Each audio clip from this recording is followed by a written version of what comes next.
welcome to How to Walk the Earth with Wisdom. Today's topic is how to buy a house. Purchasing a house is an incredible accomplishment and one of the biggest steps you'll take during your life. Though the process may seem overwhelming, breaking everything down will help you keep your head straight while hunting for a house of your dreams. And basically, if you're new to this episode or this particular segment of my channel, I basically look at articles on the internet about how to do certain topics, and today's again is how to buy a house. But I've done how to drive, or basically just how-tos, and it's basically helping improve our life with wisdom. So one of the obvious things this article says is to get your finances in order. So strengthen your credit. The higher your FICO score, which ranges from 300 to 850, the better interest rate you'll qualify for. The difference between a 4.5% interest mortgage and a 5% interest mortgage can mean tens of thousands of dollars over the life of the loan. So basically this first step is to keep your credit intact, and also to get a credit score going. It took me quite a while to actually get my first credit card. A lot of banks, they have kind of a starter way to build your credit, and it took me a few years actually to actually even get a credit card, and it was kind of difficult. But you have to build your credit up by just paying the bill and keeping your expenses on that credit card low.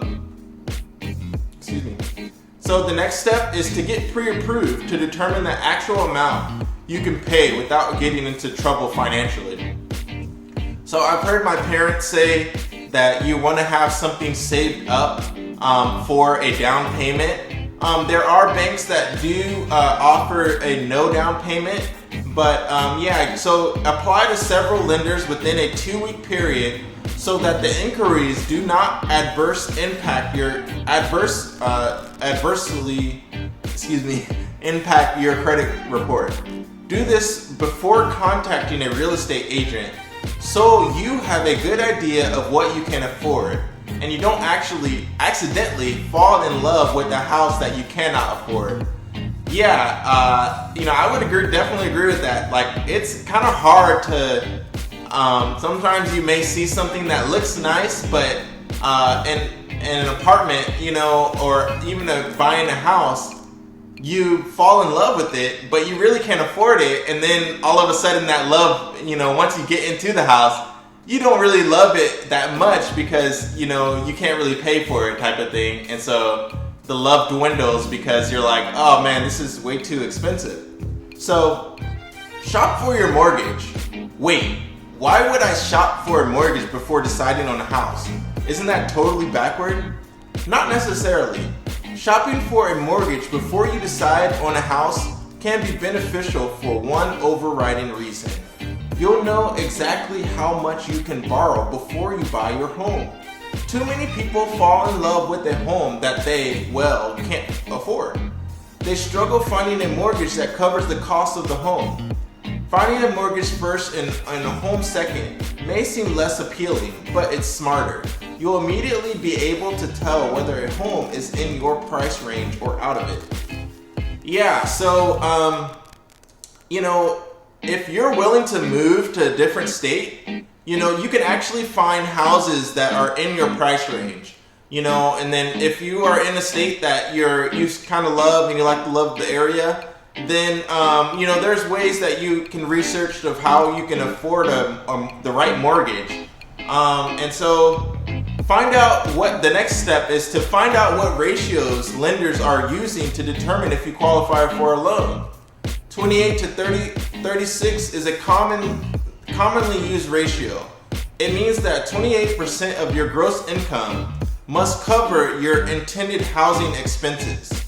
So basically, if you make a certain amount, you want to definitely keep your percentage of that you're using to pay for the home around 28 to 36% of the amount that you make. You never want to use all of your take-home pay from work on a house, because you have other things to pay for. Okay, 5, check out first-time buyers programs. If you qualify for a first-time home buyer program, these often have much lower down payment requirements. These are offered by various states and local governments. You may also be able to access up to $10,000 from your 401k or Roth IRA without penalty. So yeah, that's I kind of mentioned this earlier. Like sometimes you can get a no down payment, especially if it's your first time buying a home. And so yeah, talk to and retain a lawyer optional. And just so you know, when I'm looking at an article, I may not know about it myself. So for example, I have not bought a home, so I'm looking at this with you. I have rented apartments, I have years of rental history, but I'm just, as of myself, looking to buy a house as well, or rent an apartment. It really depends, there's some benefits for renting as well. I've known older people who still rent an apartment, and sometimes buying a house is, it's kind of like it's a personal preference. Talk to and retain a lawyer. In captions it says optional. If you expect the buying of the house to be a simple, straightforward affair, then you'll probably only need a realtor. So yeah, I guess the cost of a lawyer is a drop in the bucket compared to the total you are likely to spend for a home.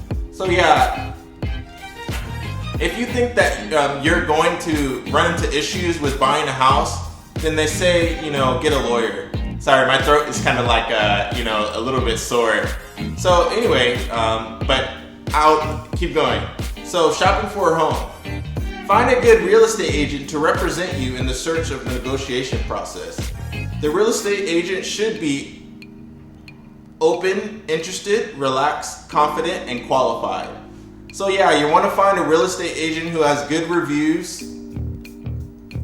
Sign up for an MLS alert service to search on properties in your area. So a multiple listing service will give you a feeling for what is on the market in your price range. Your agent can do this for you.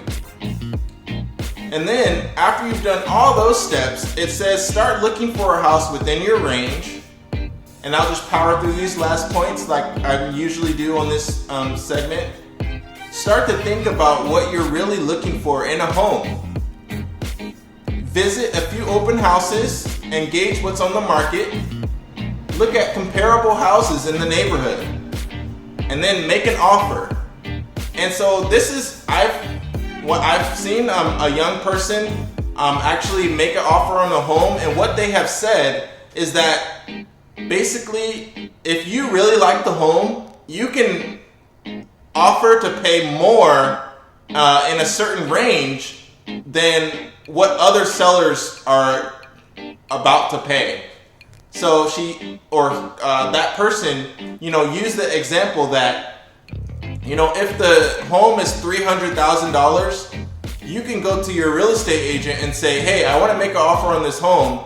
I see that it's listed for $300,000, and I think that other people are going to buy the home. So when you put in the offer, say that I'm willing to pay $5,000 more than what other buyers are looking to pay for that home. And that person said that they got the house because they put in an offer like that. So that's something to definitely check out. So yeah, the next part is just says calculate your expected expenses for the house after. Talk to your real estate agent, communicate with them about the offer. Determine how much of your down payment you'll need to offer. Make sure your final acceptance is predicted on a suitable home inspection. have a home energy audit completed on the house to ensure the contract is contingent with the outcome, and then close escrow. And I heard that the closing part, when you have to do all the signatures, it's kind of a long process, but I mean, it takes like probably a few hours.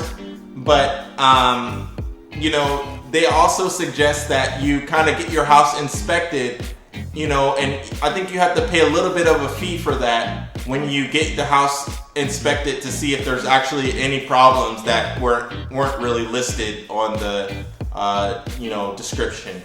So I hope this video was helpful, and thank you so much for checking in How to Walk the Earth with Wisdom. I'll see you next time.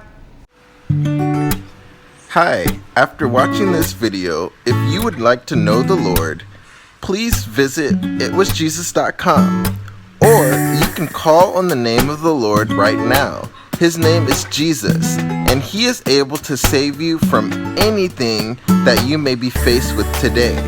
He is able to give you knowledge and wisdom and power over the things that may be holding you back, like sin.